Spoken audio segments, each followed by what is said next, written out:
Hey everyone, welcome back to our Sankhya Karika video series. In this video series, we are exploring the Sankhya philosophy, which helps us to understand the metaphysics of the universe and to understand how humanity and the entire universe was created. So today we're looking at the third sutra. We've already looked at the first two sutras in our playlist, which if you haven't seen already, it will be linked in the description below. So definitely do check that out.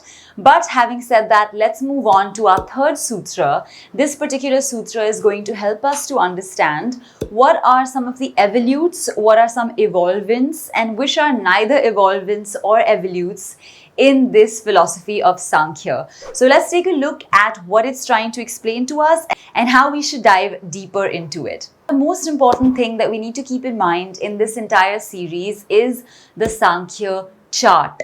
Now, if you don't already know the Sankhya chart, it's important to be aware of the way that things are functioning in the Sankhya chart and the way Purusha, Prakriti, and all the different evolutes are described. So I would say that once we understand the way the chart is structured, everything else becomes much easier and much better to understand.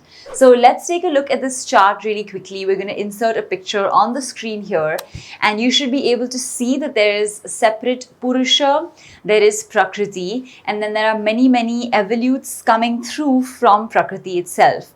So in simple language, Purusha represents what we call spirit, Prakriti represents nature or matter, and accordingly these two come together or seem to come together to give rise to the entire universe, to all living and non-living things as we know it.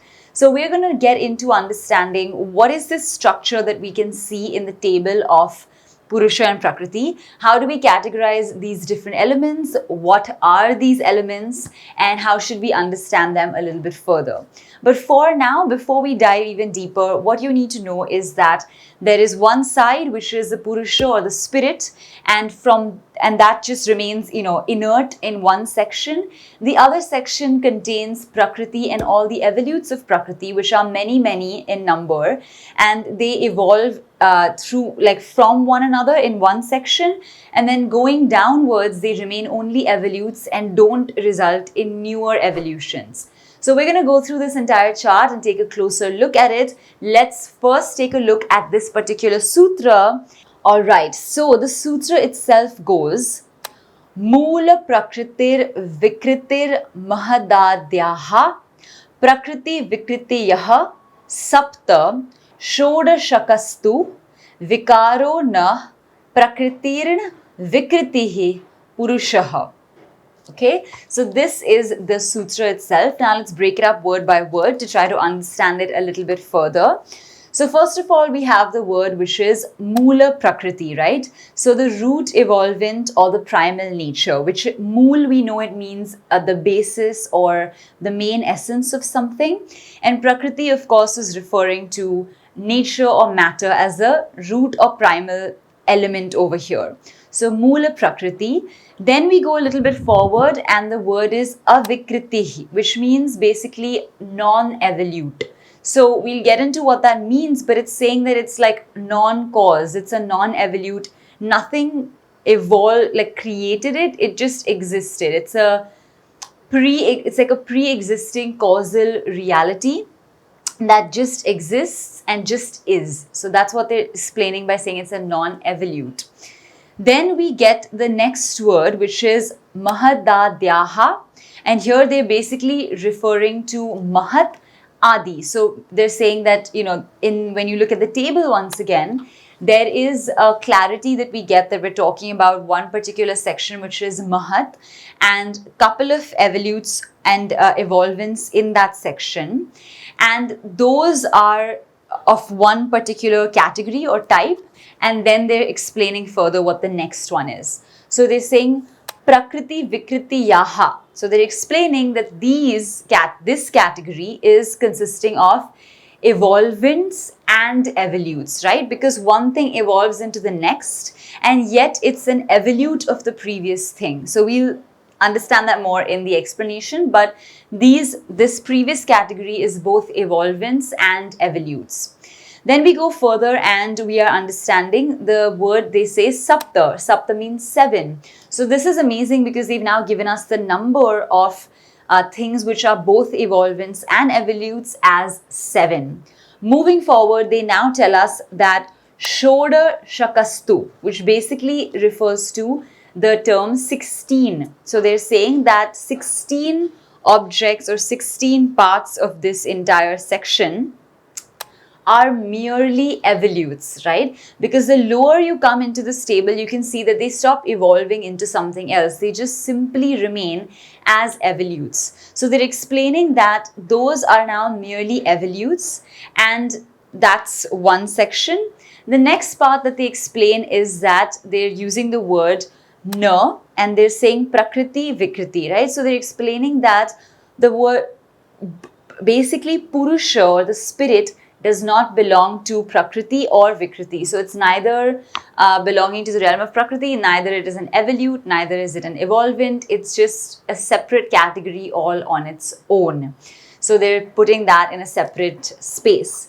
So that's what this sutra is trying to explain to us. And now that we know the basic meanings of each of the words, we're going to get into looking at what exactly the sutra is trying to tell us.